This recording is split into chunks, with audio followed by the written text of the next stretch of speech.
Military families are so amazing. They have so many strengths and they're so resilient. They're strong, but they have a lot of challenges. The military lifestyle comes with a lot of disruptions. Only predictable thing within the military, I think, is change. The mission calls and we have to go. Our job is to be prepared for war. And it's dangerous. It's hard to seek out that support, especially when our children or we ourselves are going through a struggle. But when we seek out those services and access the support we need to help us, it makes it a lot easier.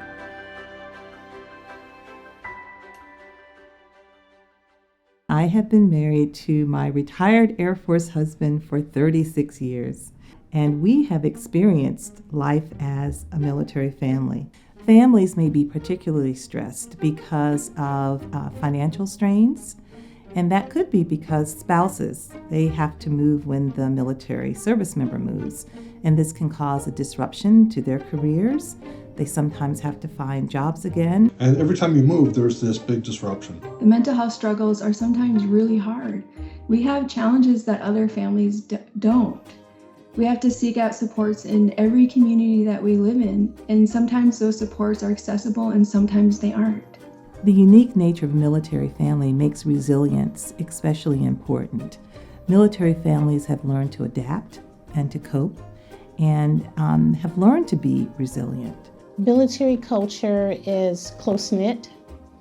We live on the base together and we work together in all walks of life during the military. What's unique about the military culture is that they're very self-reliant within the community. The Navy support network takes the place of the families that we've all had to leave in order to do our military service. Having the security, the feeling that you can reach out and ask people and that they will respond because you've responded in the past to similar requests is very comforting. So sometimes if dad is deployed or dad is TDY, then we're going to have to step up in different ways to make up for that the absence of dad. Our daughters, as part of their military life experience, have learned to adjust and go with the flow on a lot of things.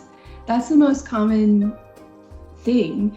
We never really know what's going to happen next, and so you just have to be flexible and adjust. Military children experience mental health challenges at a higher degree than maybe civilian children because of the constant changes, the unpredictability of the life. We have to be willing to drop everything and move. We have to be able to adapt to dad coming home and saying, I'm leaving in a couple of days. And when that happens, military children have to establish new relationships, new friends, adjust to being in different schools. And so sometimes they are more susceptible to feeling depressed or having anxiety, sometimes social anxiety. Children in military families need help and support with the things that they're moving through in their lives. We don't have stable resources. Every time we move, we lose all of the resources that we've built up in that community. So the first thing that we do when we arrive at a new station is we just have to jump in looking for therapists, looking for people who understand what we're going through so that we can connect and feel support. Community supports are important to meeting children's needs and family needs as well. The DoD has many programs like the Exceptional Family Member Program, family services aboard the military installations, new parent support. And I would encourage families to seek out those services and to make use of them because these are services that are geared to meeting the military families where they are. EFMP, which stands for Exceptional Family Member Program, is a resource within the military that is designed to help families with special needs of any sort. So it can include the spouse or the children. It can be educational needs, it can be mental health needs, it can be physical health needs. The Exceptional Family Member Program does a good job of screening families and oversees capabilities to make sure that you're a match. It ensures that those services exist, and then it screens you to see what services you need. Now, when I say you, I'm talking about you and your family. What services do you need, and where are you being sent? and to ensure that there's a match. If the duty station cannot meet those needs, then a change will happen, whether that be a new duty station, whether that be an adjustment to whether it's an accompanied or unaccompanied tour, or whether they cancel the entire move altogether. But this protects the families so that they're not in a position where there is a need and there's no help. Each child experiences life and challenges and trauma differently. Families experience trauma differently. And so the approach to helping children and their families needs to be individualized. It needs to be unique to their circumstances. It needs to meet that child and their family where they are. Trauma is a response to a challenging circumstance or a challenging event, and each individual responds differently. Children may characterize the trauma in a different way than an adult would.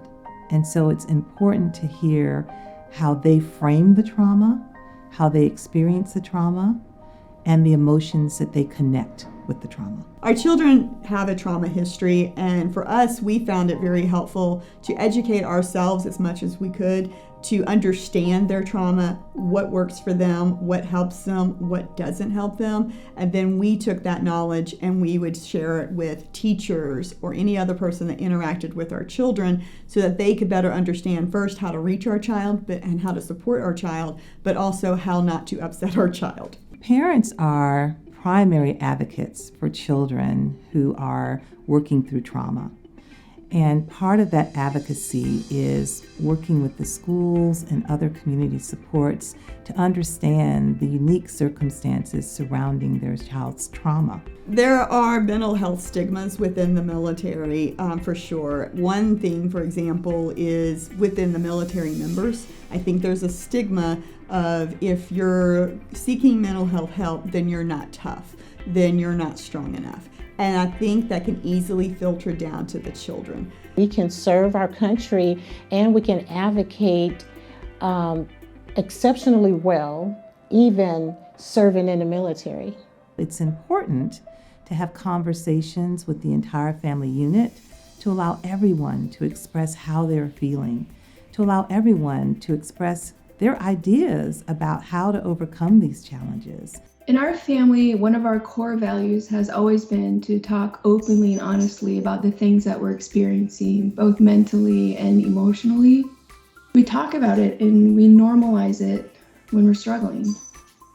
Advocate for yourself and your family. You know what your family needs, you know what your children needs, you know what your active duty member needs. Make sure that other people know that as well. And don't take no for an answer. I found that many times I would be told no, and I would search for that exception to policy. I would question things. When families seek services early and have their children to be assessed and begin treatment early, they can find success for their children. Children can overcome trauma and live productive lives. I think that as a military family, one of the greatest things you can do is show some vulnerability when you're struggling, to be open about it and talk about it. When you do that, it allows other people to hear you and feel connected to you. It can really lead to some very close and supportive relationships.